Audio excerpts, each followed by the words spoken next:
Hello and welcome to my easy to understand guide to Doctor Who and audiences. This video is going to be particularly relevant for you if you are studying AQA GCSE Media Studies, as it's currently a set text on that specification. The set episode for study at the moment is Series 1, Episode 1, An Unearthly Child, so that's what I'll focus on in this video. The show was broadcast on a Saturday night, and this would have helped to target a very mainstream audience within Britain, and quite a lot of families would have watched this. The fact that this was on the BBC would have given it quite a broad audience anyway. They were obviously an incredibly popular TV channel out of only a couple of TV channels that existed at the time. And it would have also given it an air of quality and respectability, particularly when producers were trying to sell that series to other countries. The British cast and the Britishness overall of the series would have really helped to target a predominantly British audience, particularly those people who were living in this kind of post-Second World War period, coming into this kind of Cold War period, and were wanting something that felt British and patriotic, but also had that element of escapism about it. It would have felt very entertaining for audiences. So lots of exciting scenes, things to do with space travel, time travel. You've got the TARDIS, alien creatures, different planets, and lots of futuristic technology. So really targeting sci-fi fans and those people who particularly are wanting of kind of mainstream entertainment. Pretty much anything to do with space in the 1960s was super popular because the space race was in the news a lot at the time, and lots of people were very interested in the idea. It would have also offered quite a lot of opportunities for audiences to escape from their day-to-day lives, being that it was about space travel and the episodes often showed kind of fantasy worlds, different creatures, etc. It would have felt like they were going into a different world when they were watching the programme. Some of the scarier scenes in later episodes may have meant that the audience was primarily adults, but actually lots of kids really enjoyed this series as well.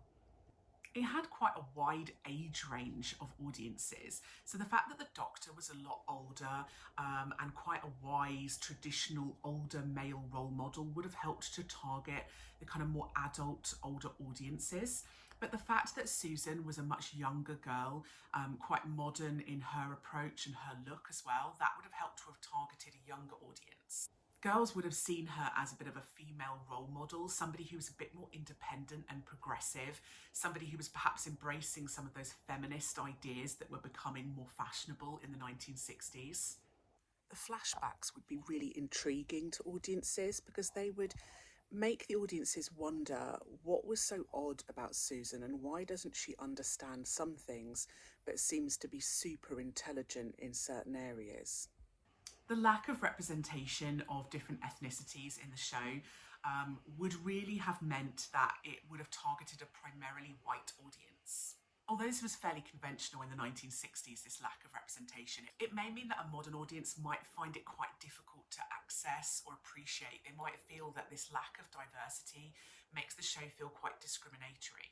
Some audiences, particularly modern ones, are really going to be quite offended by some of the racist stereotypes that the Doctor uses when discussing Native Americans.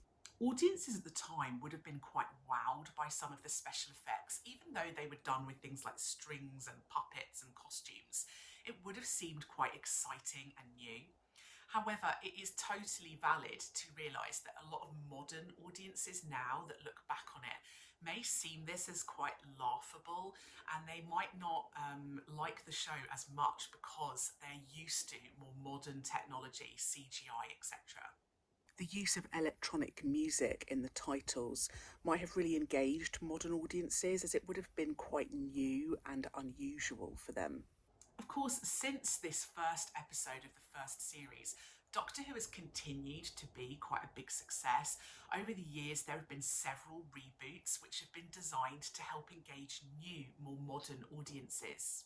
The Doctor as a character is somebody that can shapeshift and be reborn into or regenerate into new bodies, which means that every few series, the producers can update the actor to appeal to new audiences, whether that's a younger actor, whether it's an actor from a different ethnicity, whether it's an actor of a female gender, for example. It's an opportunity for producers to try and target new, modern, more diverse audiences. The regeneration of the Doctor and the subsequent casting of new actors hasn't always been popular with every audience. There are always audiences that have complained about some of the choices producers have made. There's a range of merchandise available for Doctor Who, both at the time and more recently.